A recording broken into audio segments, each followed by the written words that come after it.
नमस्कार। मैं सामाजिक कमल द खबर डेली के लिए मैं हूं भिंड में। भिंड एक ऐसा शहर है चंबल का जिसका नाम सुन के लोग कभी थरथराते थे। आज विकास के पथ पर है, लोग विकास कर रहे हैं, लेकिन जो विकास होना चाहिए था वो नहीं हो पाया। हमारे साथ भिंड के ही एक गौरव, जिन्होंने मध्य प्रदेश और भारत में भिंड का नाम किया है, श्री राजीव शर्मा जी। अभी कुछ ही दिन पहले वे शेड्यूल कमिश्नर का पद त्याग कर आए हैं। भिंड के विकास के लिए, भिंड के लिए समर्पित होने के लिए भाव से यहाँ आए हैं वो। हम उनसे बात करेंगे और जानेंगे कि उनका भिंड के विकास की विज़न में क्या नज़रिया है। भाई साहब, आपका खबर डेली में स्वागत है। धन्यवाद। ऐसा देखा गया है कि भिंड के आसपास मुरैना, ग्वालियर और जो शहर हैं वो बहुत विकसित हुए, यहाँ पर बड़ी नेताओं की लीडरशिप रही, लेकिन भिंड को वो विकास नहीं मिल पाया जो भिंड जिस विकास के लिए डिज़र्व करता था। इस पर आप क्या कहेंगे? मैं सिर्फ इतना कहूँगा कि कोई भी समाज प्रगति करता है शांत मस्तिष्क से। कोई भी इलाका प्रगति करता है अगर वहाँ की खेती प्रगति करती है, अगर वहाँ का व्यापार फलता फूलता है तो वहाँ समृद्धि आती है, और जहाँ समृद्धि आती है तो फिर वहाँ शिक्षा, स्वास्थ्य, इंफ्रास्ट्रक्चर, सारी चीज़ें आती हैं। आपने बिल्कुल सही कहा। मैं आपके चैनल को और आपको धन्यवाद देता हूं कि इतनी साफ गोई से आपने भिंड की जो सबसे दुखती रग है उस पर आपने उंगली रखी है कि हम मध्य प्रदेश में कड़वा सच ये है कि जो हम कहते हैं कि ये पिछड़े ट्राइबल इलाके हैं, मैं बताना चाहता हूं बहुत दुख के साथ कि हमारा भिंड तो ट्राइबल इलाके से भी बहुत पीछे है।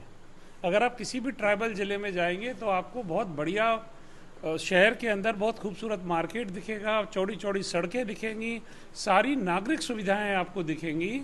लेकिन वहीं जब हम भिंड में देखते हैं तो मुख्य बाजार में भी चलना कठिन है आम जनता का।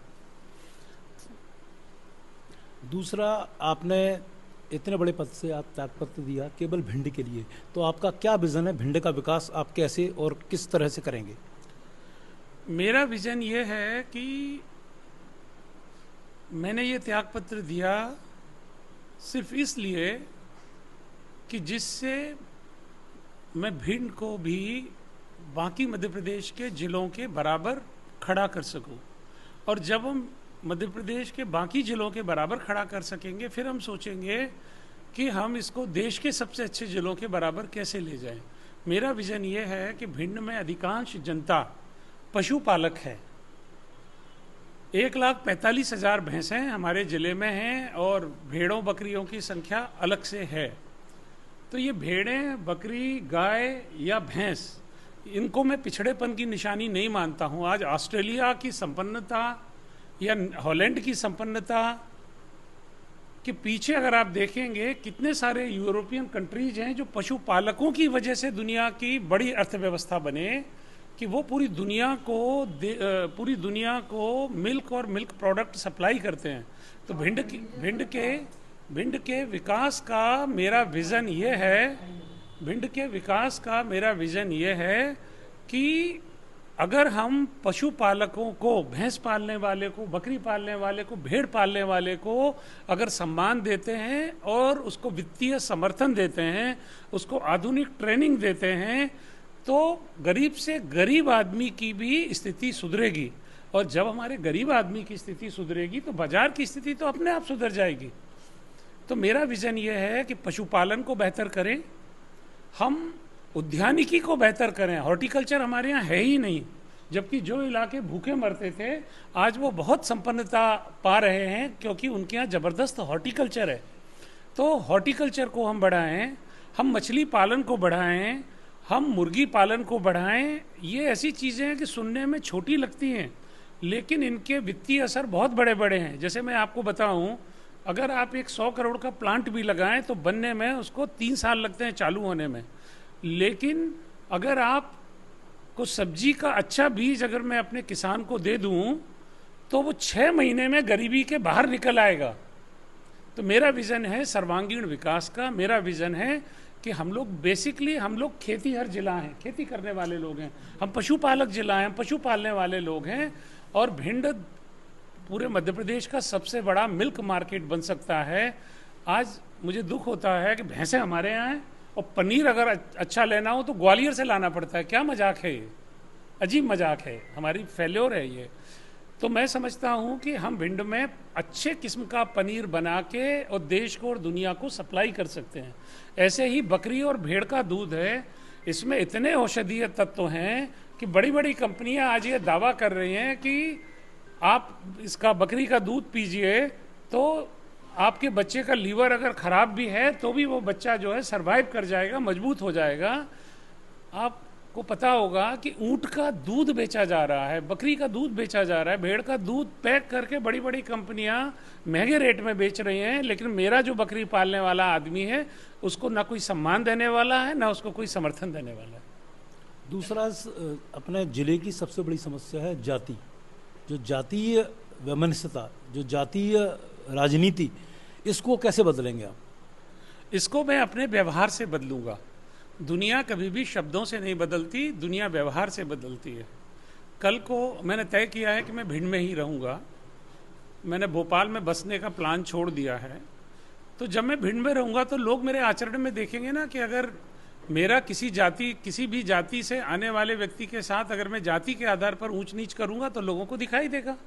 और लोगों ने मेरे विद्यार्थी जीवन में देखा है कि मेरे दिमाग में तो जाति का कंसेप्ट ही नहीं है। मैं तो एक ही जाति को जानता हूँ, मानव जाति को, मनुष्य जाति को, कि हर मनुष्य सम्मान का हकदार है। हर मनुष्य को उसी एक ही ईश्वर ने बनाया है। ब्रह्म एक ही है, 10-20 ब्रह्म नहीं है कि ब्राह्मणों का ब्रह्म अलग है, ठाकुरों का ब्रह्म अलग है, बघेलों का अलग है और बनियों का अलग है। ब्रह्म एक ही है। तो जब हम एक ही फैक्ट्री से निकले हैं तो फिर इसमें बड़े छोटे और भेदभाव की और ऊंच नीच की बात ही क्या है। मैं तो इस मामले में मैं सिख धर्म को मानता हूं कि बोले सो निहाल, सत श्री अकाल, ठीक है ना, कि वहां पर कोई जातिगत भेदभाव नहीं है। और हमारे सनातन धर्म में भी आप पूरा पुराण पढ़ जाओ, वेद पढ़ जाओ। मैंने चारों वेद पढ़े, पूरे चारों वेद को अनेक अनेक बार पढ़ा है। उसमें कहीं भी जातिगत ऊंच नीच की बात है ही नहीं, हमारे किसी वेद में नहीं है। अब वाल्मीकि रामायण आप पढ़ जाओ, वो तो वाल्मीकि जी ने ही लिखी है। और मैं सोचता हूं कि जो समाज विष्णु के अवतार को बराह के स्वरूप में देखता हो, वो कैसे किसी से जाति के आधार पर नफरत कर सकता है। हमारे यहाँ तो मछली भी भगवान है, मछली भी विष्णु का अवतार है, मत्स्यावतार कहते हैं हम लोग, ठीक है, और बराह भी अवतार है और कछुआ भी अवतार है। तो हम तो प्राणी मात्र में श्रेष्ठता देखने वाले लोग हैं।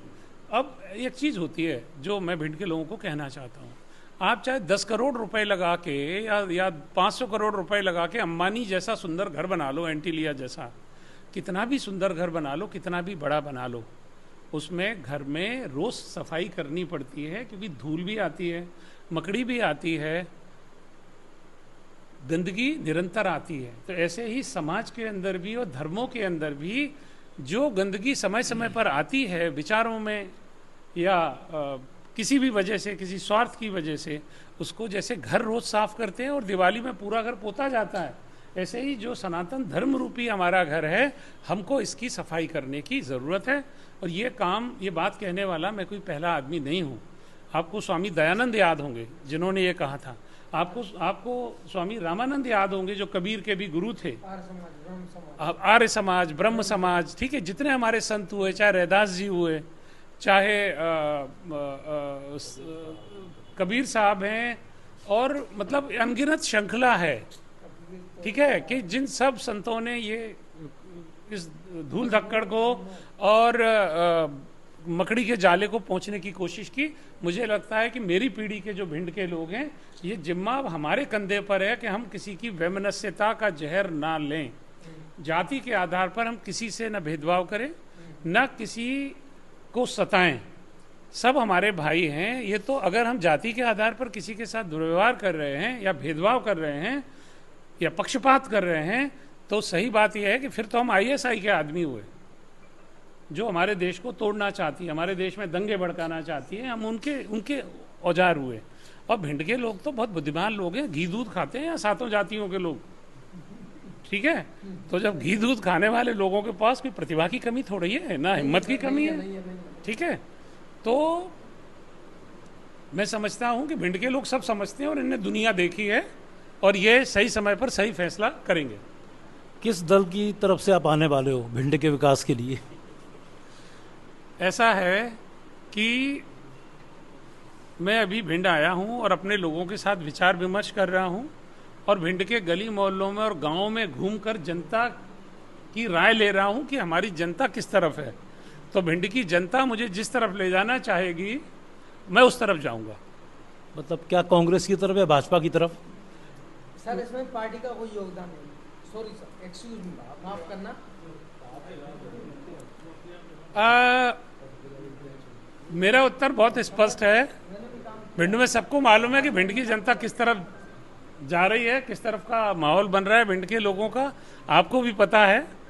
अभी मैं अगले 48 घंटे और नहीं कहूँगा कि मैं किस दल के साथ जा रहा हूँ। दलों को फैसला करने दीजिए, मैं उनकी भी मर्यादा जानता हूँ और अपनी भी मर्यादा जानता हूँ। भिंड के लोग जैसा चाहेंगे मैं वैसा ही करूँगा। हमारे साथ थे राजीव शर्मा जी, जिनका कहना है कि भिंड बड़ा बुद्धिमान जिला है, घी दूध खाने वाला जिला है। हालांकि जब उनका नागरिक अभिनंदन हुआ था तो भिंड की विदेशी बोली बोला तो लला अजय का करे आए। फिर उन्होंने बोला कि मेरी शक्ति कुर्सी से नहीं है, मेरी शक्ति आप लोगों से है। और ऐसा वही विचार उनके आज सामने आए कि पशुपालन और दुग्ध व्यवसाय ये एक ऐसी क्रांति ला सकता है, इस जिले को रोजगार और उन्नति विकास दे सकता है। भिंड की एक पुरानी कहावत है जो चलती थी, मुरैना का राठी, भिंड का बूता, डबरा की शक्कर और बाटा का जूता। उससे कहीं आगे बढ़ के अब राजीव शर्मा जी एक नया इतिहास रचने जा रहे हैं। अपने प्रशासनिक सेवा के बाद अब सार्वजनिक सेवा में, जीवन में वे आ रहे हैं। हम अपनी तरफ से उन्हें बधाई देते हैं। धन्यवाद।